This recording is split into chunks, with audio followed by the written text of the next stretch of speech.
Okay, good afternoon, everybody. Welcome to Warriors Facebook Live with myself, Jonathan Thomas, head coach.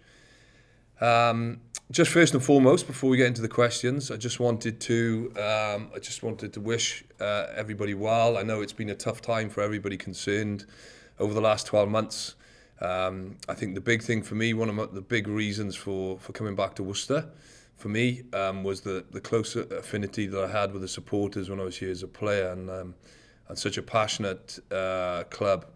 And I think, obviously, the challenge since coming back, there hasn't been any, apart from a couple of games, obviously, around Christmas, there hasn't been any support. So, listen, I think for myself and all of us as coaches and players, we can't wait for all of you guys to get back in the stands. Really, really excited about next season and the direction in which we're travelling. Obviously, we're going through a little bit of a transition at the moment, and we'll get stuck into any questions you want to answer today. But yeah, just to wish you all well. There's a little bit of light at the end of the tunnel now with the vaccine and with COVID. So hopefully we'll have a great summer, and we can springboard into a fantastic season next season. Okay, so we just go first question from James Goodman. Hi JT, how are we going to start turning all of our attack into tries? Okay, that's a great question, James. I think that's probably the question I get asked the most, and I think it's a frustration for all of us, coaches and players, because I think if you look at since the start of the season, the big thing, I'll probably go back a step, the big thing when we first came in was we looked at, actually I've got some stats in front of me here, was the big challenge for us was, I think, if you asked the club at the time what was the identity, and a lot of people would have talked about the defence, a pretty confrontational team, but probably, it was a long kicking game that was employed, and probably we defended a lot. We spent a lot of time without the ball more than with the ball. So what we've tried to do since coming in as coaches is just trying to develop the whole player. So the whole player is in terms of, obviously, rugby these days is about being big, strong and powerful, but obviously you need to have soft skills as well. So the big thing we do is work hard on skills with the players, but then it's in training, making sure we're practicing those skills under pressure, different sort of challenges, under pressure, under fatigue, and then you try and obviously get the transference in the game. I think the positive for us is the fact that there's a lot of good in our game. We're creating a lot of opportunities, but as you mentioned, we're not being clinical. So I think, to answer your question, how are we going to do that, mate? There's no secret solution. Hard work on the training field. Trying to keep it's the feedback loop to the players individually and collectively.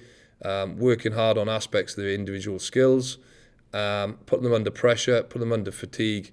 And then trying to convert that as well. And I think probably the other thing, probably need to add to that is confidence is a big thing in sport. I think let's look at Wales at the moment.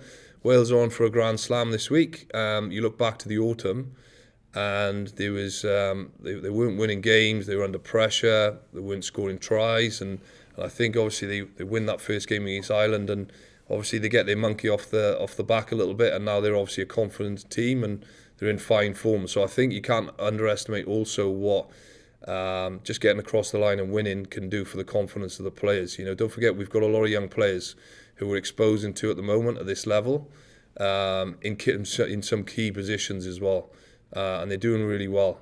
But we just need to be a bit more clinical. Okay, next question. From Joe Wright, it's an interesting team selection for Bath tomorrow. Can you talk us through the thinking? Yeah, I can. A good question, Joe. The thinking for this weekend, again, probably go a step back. The big thing that we've got as an opportunity at the moment is to develop some of our younger players. The club have never had that opportunity before in its history.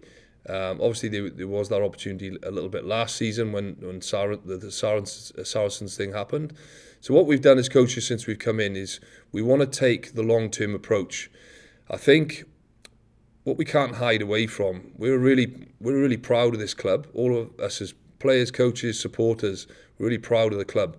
But one thing we have to do is we have to look at history And since 2003-4, since coming into the Prem, we haven't finished higher than 8th.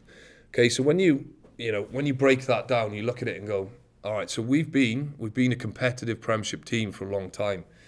But how do we break that cycle? How do we break that cycle of getting past 8th, and becoming a top 6 team that, like a lot of people have talked about in the past? And I think the reality is you have to do things differently. You need to think differently, and change needs to happen. I think the definition of insanity is doing the same thing over and over and expecting different results.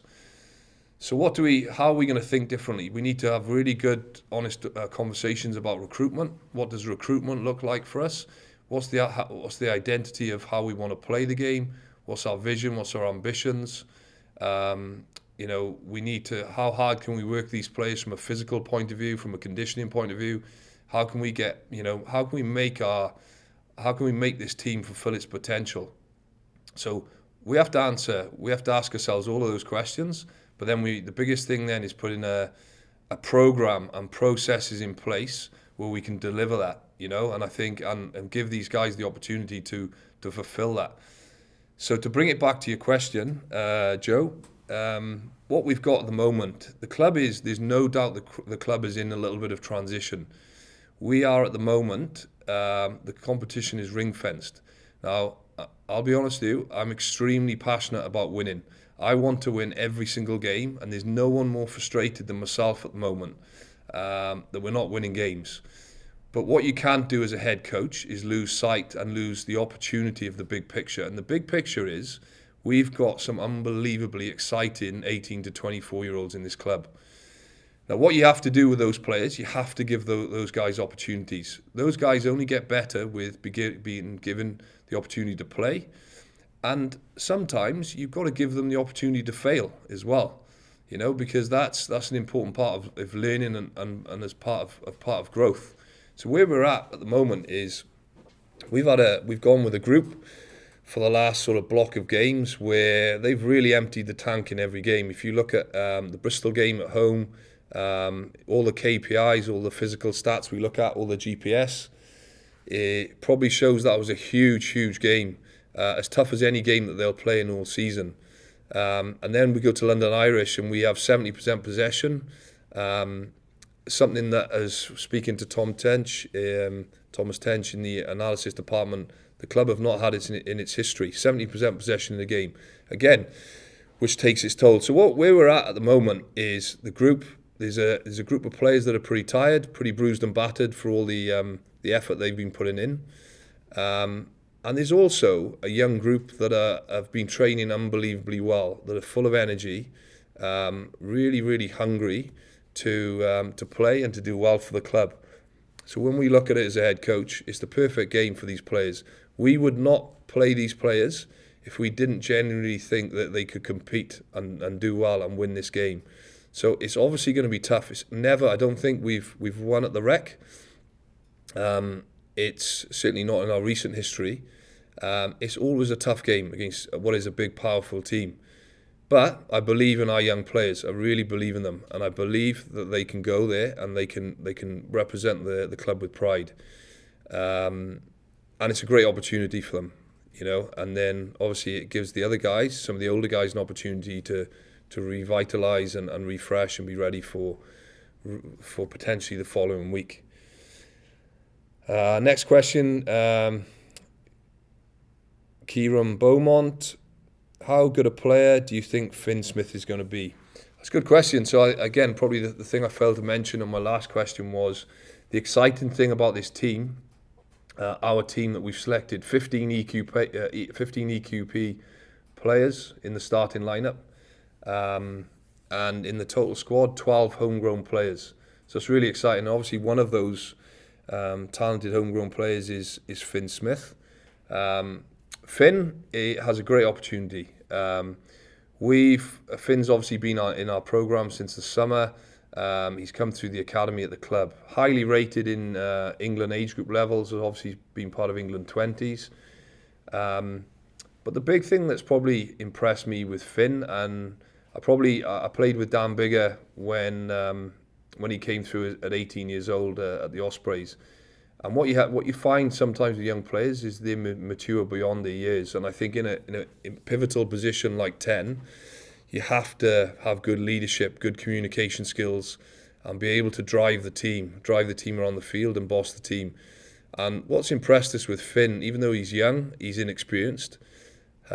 He speaks well on the field, he communicates well, he calls the shots well, and that's what you need. And so Finn, it's a big game for Finn. He's unbelievably chuffed and proud to be starting, and it's a great opportunity for him. I think he is the youngest ever Premiership starter for Worcester at 18. So again, no pressure there for Finn, but it's a good opportunity, as it is for a number of the other players. Obviously, Will Butler a little bit older, 22, but again, Butts is someone who's a great leader for a young man in the club. Good opportunity for Butts to play. He's been training so well. So all of these young guys, they're chomping at the bit to play. So I think good opportunities. And as I said a few moments ago, you have to give these guys opportunities to fail as well. It's not going to be perfect. It never is perfect. None of us, in whatever walk of life we're in, none of us know all the answers at 18 or 19 at 20, but you have to be given opportunities to grow. Okay, next question.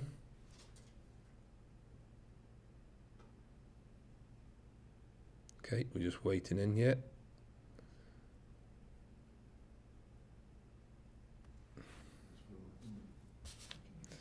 Need a refresh, I think. Okay, it's not coming up on my screen, but I've just been...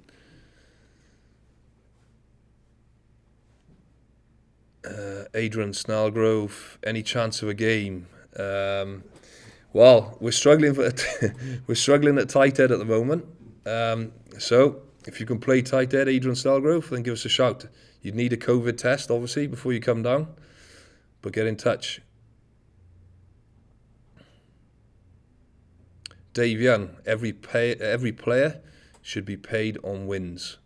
I'm not sure I agree with that, Dave, because I think these guys are professional players. They train unbelievably hard every day. There's a huge amount of commitment, and they put their bodies on the line for the club. So I'm not sure I agree with that one, Dave. But some players do have win bonuses. So okay, let's go through here. Okay, so Mark Gibbs, really good question. Hi, JT. Great idea, this. And I guess you're talking about team selection. The biggest frustration of mine is when young talent we've developed have gone for bigger clubs. What can we do to ensure they stay? Mark, that's a great question. I think when I was at Worcester as a player, that was certainly a big narrative at the time, 2013. Probably the first Worcester team I played with, there wasn't too many homegrown players. Chris Pennell, obviously, Alex Groves. There was probably half a dozen, but most of the guys had moved on. And that was a big frustration for the club. So, you know, the big thing for us, and I think it probably goes back to the question I answered earlier, what can you do? You give them opportunity. Give them opportunity to play. And I think that hasn't always happened. And that's through no fault of anybody that's been at the club before. I think there's always pressure. The big challenge with relegation is sometimes it can make you make short-term decisions. And short-term decisions aren't always the best decisions for the club. So perhaps in the past, you know, you end up with a squad where you've got a group of players that perhaps don't have a strong identity with the club, or they're here at the club are they at the club for the right reasons? But what we have at the moment is we have a young group of men that are coming through that give the opportunity for Worcester to give the club a real identity over the next 10 years. And that's always been, I know from speaking to, you know, supporters, sometimes I know in the past it's been a frustration of some of the supporters that they struggle to relate to the team or have an identity because there's a lack of homegrown players coming through the club. So what we're doing at the moment is there's a couple of things to answer your question. How do we retain them? It's by giving them opportunities in the first team. It's empowering them uh, to lead. I.e. Finn Smith at 10. He's led really well this week, empowering them to make good decisions within the environment. But also, what we can't hide away from is we want to be a successful team as well. We don't just want to be a team that develops local talent. We want to be a team that is a champion team. Now that, how do you become a champion team? Obviously, it's going through the processes. But I think the big thing for me was obviously the greatest ever Warrior has been Cecil Duckworth, and I think it's been an emotional time for all in terms of Cecil's passing. But I think I spoke to Cecil a couple of weeks before he passed, and it was we probably had an hour on the phone together. And the big thing when I spoke to Cecil was the big dream of Cecil's was always about silverware and the club fulfilling its potential. And when I spoke to him, that was still the dream. He was referencing Exeter, at the time, and Exeter's journey. And let's not forget, Exeter took, I think, 7-8 years to win their first title from promotion. But the big thing about Exeter was they created something. They've created something there that's sustainable, and they've done it through consistency of people, consistency of staff. Then you recruit to that identity. And then that's how you create the identity and the sustainability of it, and then ultimately the winning culture. So to go back to the question, what we have to do, we have to develop our young players. However, we talk a lot about our young players. It's really important that we have really good recruitment from outside of England as well, because it's the diversity of the team that makes the magic happen. But I think the important thing is having at the core, at the heart of your team, a Worcester identity. If you've got that, then you stand for something, and then you get the people like the Milani Nanais of this world that can add a little bit of razzle-dazzle to the team, and that's important. Willie Hines coming in is going to give us huge leadership in that position at 9. Scott Baldwin, huge position, huge experience at hooker. So all of these guys complement what's going on. And then what you give yourself the opportunity is with the identity of Worcester homegrown talent, being with the club for a long time, really smart recruitment, and then the consistency of coaching, the consistent messages of coaching right down, because everything flows downstream. If you have that, you give yourself an opportunity to have success. And just going back to the Exeter example, Rob Baxter and his coaching team, 2008, still there now. It's consistency of leadership, consistency of message, a strong identity, continuity and consistency of players or a core group of players, and then recruitment and retention, just trying to get a little bit better every year. If you do that, then you give yourself a great opportunity to be successful. Okay, I just need to refresh while his next question comes in.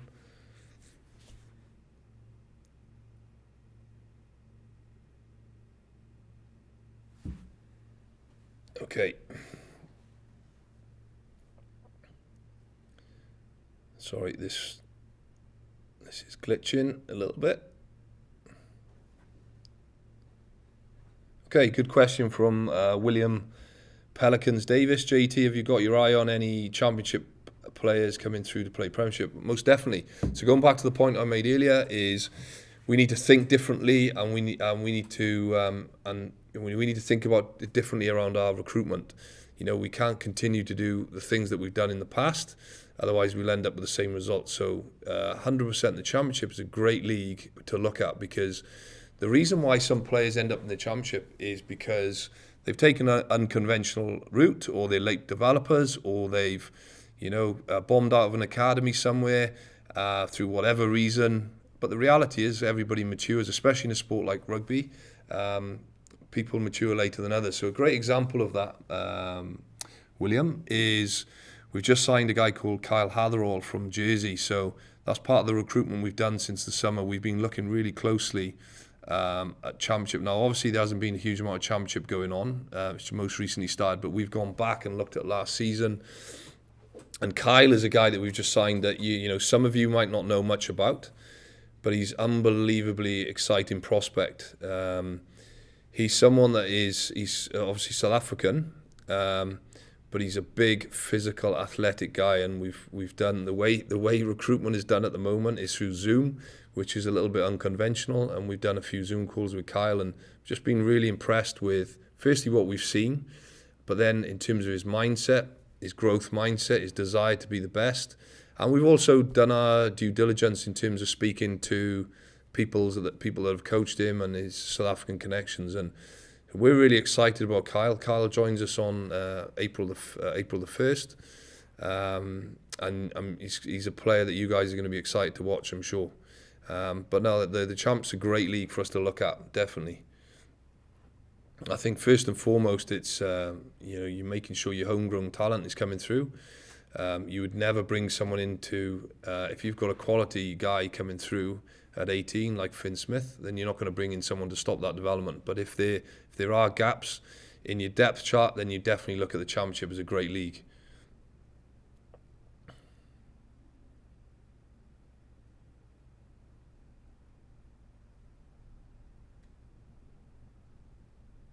Okay, really good question from Andy Fox. Every player we sign says they're excited for the future, and the plans given both by yourself and the owners, what are they? What is the direction of the team and the club? Andy, that's a great question. Okay, so I'll probably go back to what motivated myself to join.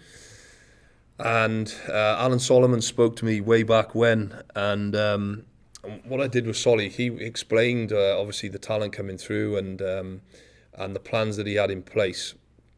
But then what I asked also was to speak to the owners, because I think it's important. What does true success look like? It's making sure that the owners down to the DOR, down to the head coach, all the way down is really aligned.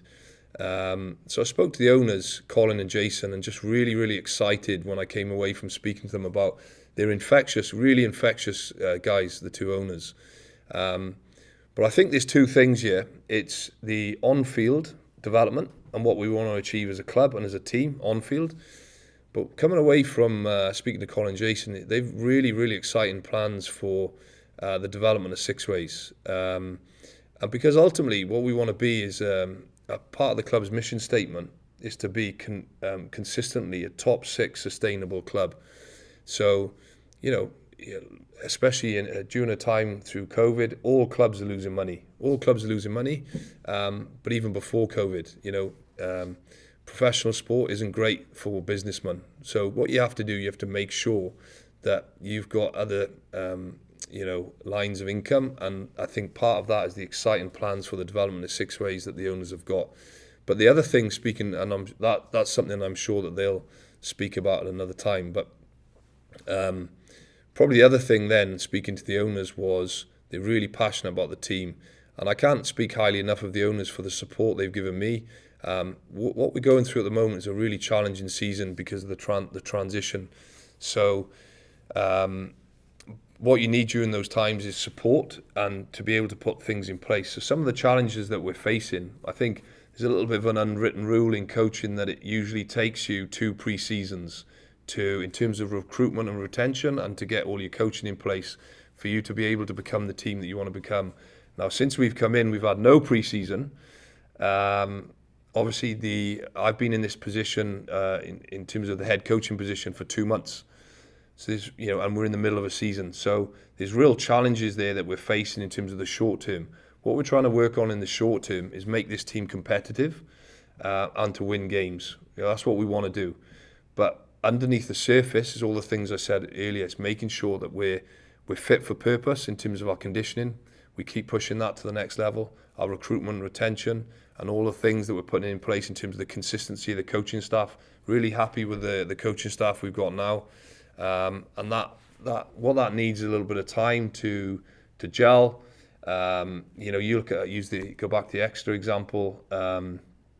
It took 5 or 6 years for them to become a team that challenged in finals rugby, and then you look at, I was at Bristol sort of 4 or 5 years ago, real tough times for Bristol as a club, and then went through that journey with Bristol in terms of, but it's Pat's 4th year at Bristol now, and Pat signed some, he's got 2 or 3 world-class players, and still they're in their fourth season. It's only really in their fourth season where they're now, it's taken that little bit of time, even for Pat there, with the recruitment that he's done. So you need a little bit of time, first and foremost, but it's making sure that you don't deviate from the plan.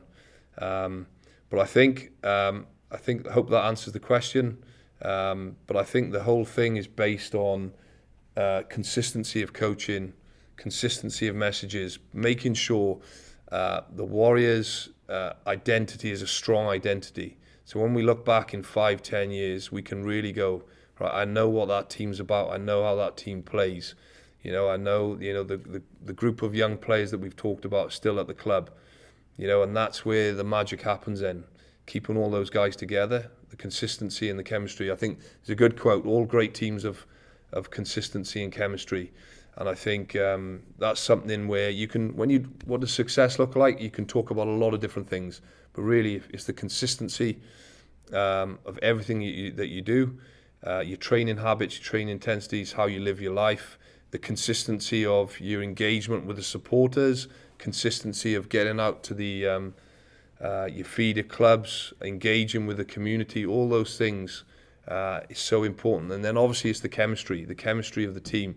I think rugby's a sport where you have to give, the difference between top six and bottom six is marginal sometimes, as you saw with us playing against Bristol, top of the league versus second from bottom at the time.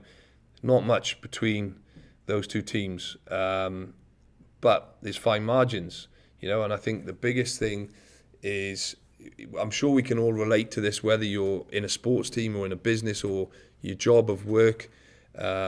You always work a little bit harder if you've got good chemistry or team spirit or work spirit in terms of, the people they're working with, your relationships, getting to know one another really, really well, and making sure if you feel like you belong and there's a real purpose, you'll always give that a little bit more.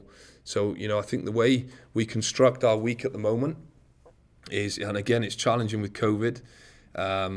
Normally we'd put a lot of holistic focus on, our families mixing, again, club engagement, fan engagement, all those things is challenging. Hence why we're on Zoom now. But what we have been doing is there are plenty of ways you can still achieve that in the environment. One of the things we do is we get whether it's players, members of staff, to get up and talk a little bit about their background. They'll do a short presentation on, because I think it's important. Sometimes in a professional environment, you get to know people on a day-to-day basis superficially, but you don't get to know the person properly. So I think we put a lot of emphasis on that, and there's been some hilarious presentations. There's also been some emotional ones. Everyone's got different stories to tell. So that's one of the ways we're doing it at the moment. Then there's plenty of stuff going on in meetings where there's a lot of serious stuff in rugby, obviously, in terms of your game reviews, challenging players to get better. But obviously there's a lot of fun stuff as well. New players coming in, we get them to get up and, we've got a good entertainment group.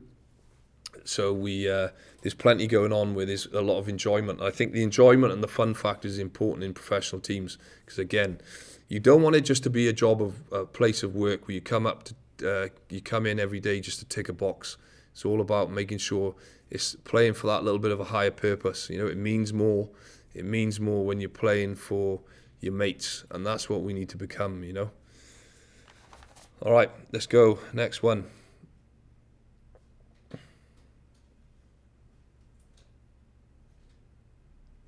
Who is your pick from the current academy group? This is John Lines. Who's your pick from the current academy group that you'll make it at the top level? That's a good question. It's probably unfair to signal anyone out. The obvious ones are Ted and Ollie, because of I think sometimes we forget that Ted's 21. Ollie's 21, and the development, obviously there's so much depth in England at the moment, so many quality players. For Ted to have been capped at his age, Ollie, his experiences that he's going through with England now, just fantastic for those two. So those two are obviously the ones that are, everyone's got the focus on. But then they're probably, we've mentioned Finn already. Finn Smith, highly regarded 18-year-old that's come through our academy. And then probably let's talk about someone that you might not know about. Seb Atkinson is a really big, powerful 12 who is with England. He's 18. He's with the England under-20s at the moment. Seb, again, mature beyond his years, strong leader, strong man. So again, he's someone that we're excited about. And then, you look at the Bristol game, we played Beck Cutting at hooker. Beck, again, a little bit older than Finn. But again, he's a good athlete, Beck. He's hungry, he's passionate about playing for Worcester. And again, giving these guys exposure are important. So all of these guys that I've mentioned, really the sky's the limit for those players. And I think probably one of the things that we challenge ourselves as coaches is we need to make sure that standards are high in our environment in terms of our coaching, in terms of everything. And obviously we challenge ourselves first and foremost, but then challenge the players, because probably one of the things that would have frustrated me as a player would have been when you're in teams where, obviously I was involved at international level for 10 years, but one of the things that would have frustrated me was then when you go back to your club, sometimes standards aren't as high. Well, basic things like your standards don't require any talent. So I think, we might not be a champion team at the moment, right? Where the reality is we're at the bottom of the table. So there's a long, long way for us to go as a team. But if our mindset, if we think like we're a bottom of the table team, then we're not going to get off the bottom. We have to think, we have to have a champion mindset, we have to think like champions. And we have our habits, our daily habits, the way we train, the way we prepare, has to be like a champion mindset. Now that's not going to that's not going to happen overnight. But what you do with all those young guys, if they think like that, then it becomes infectious, and all of a sudden then you see the transfer on the field, and over time the whole thing starts to gel, starts to click. Then you bring in some experience, guys like Willie Hines, Will Chudley, Van der Merwe, Scott Baldwin, all these guys, and there's a few more that we've got to announce over the next month. That complements everything that's going on, and then all of a sudden that's where you then give yourself, there's never any guarantees that you can be a champion team, but that's where you give yourself the opportunity to do that. Okay, we'll go with a couple more. I'm getting told here that we're out of time, but I tell you, I'm enjoying this so much, we'll keep going. Okay.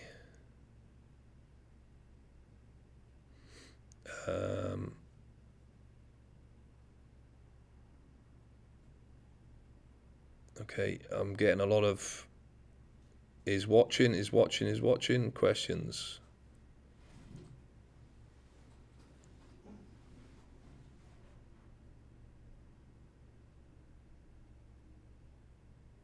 Who do you think's going to Chris Rhodes, who do you think's going to win the Gold Cup this afternoon? Well, I tell you, welcome to the life of a coach. Life of a coach means you don't have a life elsewhere. So I wouldn't have a clue who's running this afternoon, but it's a shame that we can't all be there to watch it, isn't it?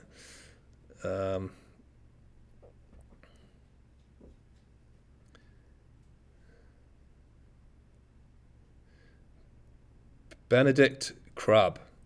Okay. Interesting profile pic. Nice one, JT. Can you try in the next game to see if you can break the record for the longest caterpillar ruck? Do you wish this move could be curtailed somehow? Yeah, I do, if I'm honest. I do think it's an area of the game that slows the game down. So probably something we haven't touched on is how is it as a team that we want to play? What does, we talk a lot about the future. What does that look like? So I think the first thing, probably the way I've always viewed the game is I like the game played with speed, with pace. Obviously in the modern game you have to be powerful, you have to have good athletes. But I think the big thing, the best way of describing it is hard men with soft skills. I think you can't ever be a one-trick pony. You have to be a team that has the ability to go over, go around, or go through teams. Because what you can't be a team that just plays one way. So Because the reason you can't be is when you get to finals rugby or further down the line, if a team works you out, they can stop. You play one way, they can stop that way. You've got no plan B. So what you have to be big, strong and powerful. There's no getting away from that in the modern game. So that's your recruitment as well. You have to sign good athletes, big men, big powerful men in terms of your forwards. But what you can't be big and powerful and you can't catch pass, because then, again, there's no plan B. So you have to it's about developing the whole player, making sure that, yes, we're working on them physically, but all the different tools in the toolbox, you're making sure you're giving them more tools to be able to succeed, and then you're practicing that under pressure. So then what you give yourself the ability to be is, on a wet, rainy day, say you're playing at the Rec, it's a heavy pitch, you have the ability to maul teams, you can scrum for penalties, have to have that ability. There's no hiding away from that in the Premiership. But then, you might play on a fast track. We obviously play on a 4G, which is important. You have to have the ability to be an unbelievably fit team that can go high ball in play, run teams off their feet with good skill set and take those opportunities. Now, the challenge with the latter approach is it takes more time to develop that. That doesn't happen overnight. You can't.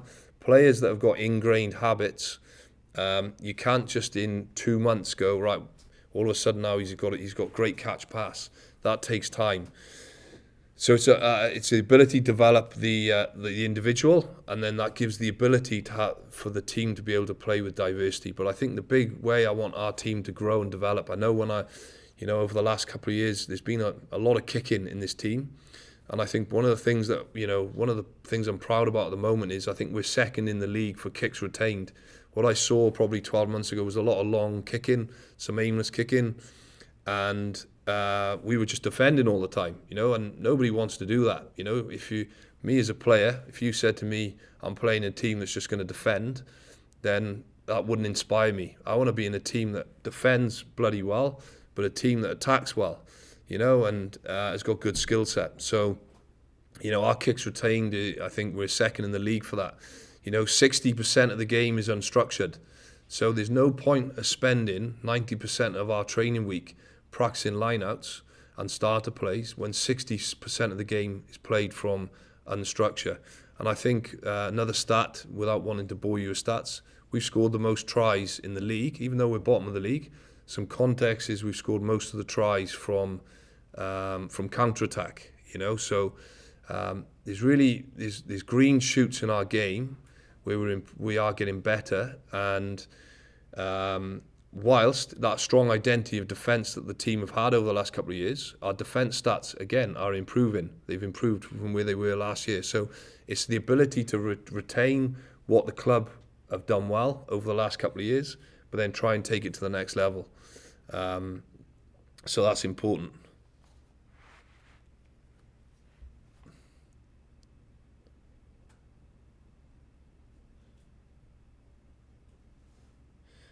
Alex Gold, what is the one thing you're aiming to do to make the biggest difference to on-field performances?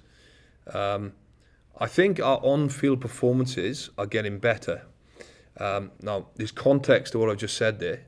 You've got to understand we've been bold here as coaches, and we've gone with a mindset that we're going to develop some of our young players. The easiest thing in the world for us as coaches would have been to have gone with tried and tested, win games. But like I said earlier, you miss that opportunity for growth. We've got an unbelievable group of young players coming through. So, I've got to be bold as a coach and take the long-term approach, because if I want this team to be successful, we have to make bold decisions. And sometimes as a coach, it's about taking a step back to go forward. And that's what you have to do sometimes. So that's what we've done. But in terms of the one thing, there's never one thing. If there was one thing, then that would be a magic formula and everyone would be doing it. But it is a good question, Alex. And I think I would say, I know Clive Woodward loved the teacup thing, thinking clearly under pressure. Being able to think clearly and execute under pressure is that's the difference between good players and great players, making the right decisions at the right time. And that's probably a big work on for us at the moment. What helps with that is leadership. On-field leadership in the spine of your team in key positions is having good leaders. So hence, we've talked a lot about the young players, but then you got someone like Milani Nanai at fullback. When we look forward to him coming back from injury next season. Milani's got an unbelievable rugby brain. So good with the young players and helping grow those young players. But his on-field talk is excellent as well. Then you got someone like Duan van der Merwe. So all of our young wingers at the club, just watching how Van der Merwe trains, how he carries himself, how he finishes, his lines of running, his work rate off the ball, unbelievable. And then Ollie Lawrence, all of his experiences with England, that's going to take him to the next level. And then you've got Willie Hines and Chudley. Both, there's a real reason why we brought those two guys in, because 9 is they're such important game drivers in terms of, we talk about we're spending a lot of time in the 22 at the moment and we're not taking those chances. Well, what massively helps that is your 9s driving you around the field and driving those forwards. I've not met a group of forwards that don't like being told what to do. You need your 9 and your 10 bossing those forwards around and giving them clear direction. And that's what guys like Willie and Chudley will do. And then you've got a guy like Scott Baldwin. What a fantastic bloke he's going to be for someone like we mentioned Beck cutting earlier. So the leadership is so important for going back to the thinking clearly under pressure. It's those communication skills and your clarity of thought, those fine motor skills. The first thing to go when you're under pressure, under fatigue, is your fine motor skills, dropping balls, all those things. And all you can do is leadership, communication in the moment, and thinking clearly in the moment that helps you nail those opportunities.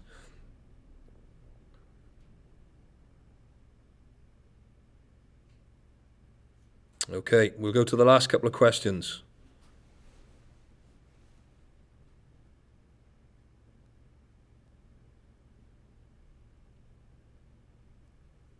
All right. I'm buffering again, unfortunately. I apologise.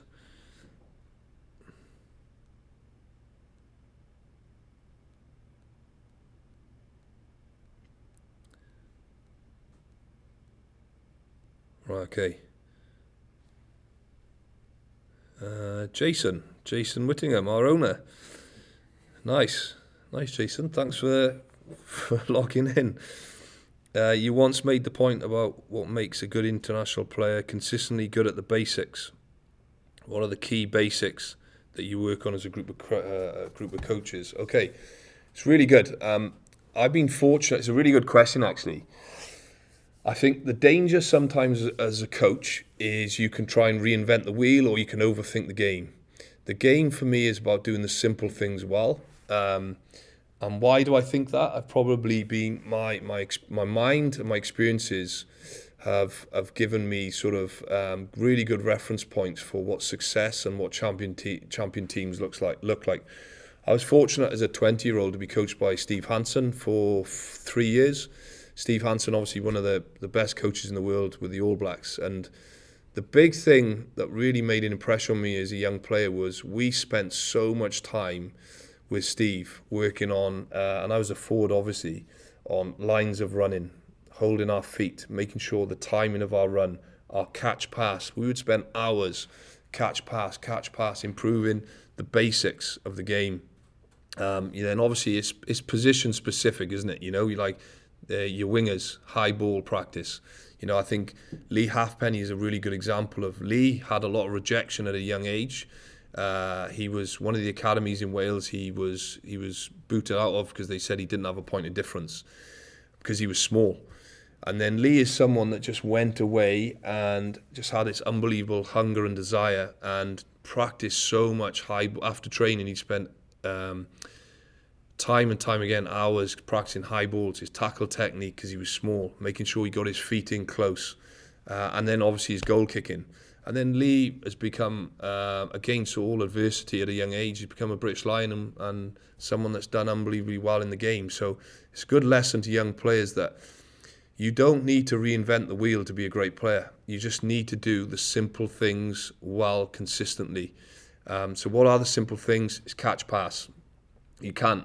And I help coach breeding under 9s, under 10s now rather. And those boys, they're brilliant. I love coaching them. But it's all about, they want to do the big miss pass, or they want to do flicks out the back, or unbelievable side steps. And that's the energy, because what they do is they watch their heroes on TV and they just want to emulate that, which is brilliant. But what I try and remind them of is, right, fellas, during lockdown, you can't play rugby, but there's a great opportunity for every day. Just practice your passing. You can do that on your own. Mum's washing line. How many times can you, every 100 passes a day or whatever it is, catching high balls, practicing your tackle tech, all those things.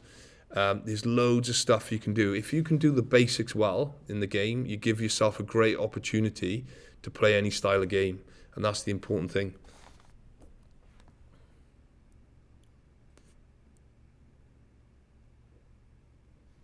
Okay, I think we're not far off there. I just want to probably finish with one thing. I mentioned Cecil earlier, and I think the big thing, people talk about the future and stuff, and I think one of the things we strive for, I think it's important that people know this. One of the things we strive for in our team is, I think it's always important when you play for that little bit of a higher purpose, and what we've talked about at the moment is the greatest ever warrior, obviously, has been Cecil, in terms of none of us would be here if it wasn't for him. And so what we do is the acronym Cecil. So Cecil is our commitment culture. The first thing, C, commitment culture. And the reason why we talk about commitment culture is because there's lots of different forms of, people talk about culture. There's lots of different types of culture. It can be autocratic, where main man leads the thing, or it can be star culture, where we just buy in the best players. But a commitment culture is when people invest, everybody invests, whether it be players, analysts, media team, whoever it is, really invested in what we're doing, emotional investment in what you're doing. And it's probably the difference between I have to do it or I want to do it. You've got a good commitment culture when people want to do the work, not that they have to do it. It's a tick box. So the first C is commitment culture. The second one, the E, is enjoyment. You have to enjoy coming to work. Too often I was in teams, the successful teams I was in, I couldn't wait to get in the car every day to come to work, to be with my teammates. I enjoyed the training sessions, all those things. So you have to enjoy. It's a challenge for us as coaches is to make sure that players enjoy coming into work, enjoy the training sessions, enjoy getting better every day.